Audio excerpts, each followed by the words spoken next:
Saya di sekolah rendah, kalau pasal pembelajaran pendidikan sekolah rendah Jepun, saya lebih terapkan benda-benda nilai murni tau.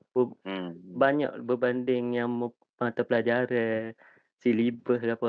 Dia lebih sekolah dia lebih, basuh pinggan sendiri, mencuci tandas, Hmm. benda-benda gitu.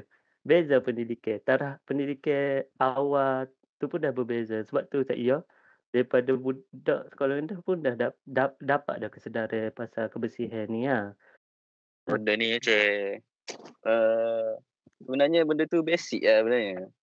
Kalau mu kecil ke apa kan, patutnya memang selepas order tu basuh lah. Maknanya Ha, kalau basuh lah. mu tak cuci pun kan, mu kena cuci juga Hmm, dirimu. Maknanya patutnya. ha. Tu lah. Bela-bela tu apa salahnya Boleh apa macam mu salahnya ni kan? terus Tu cuci terus rata hok cuci mecik tu.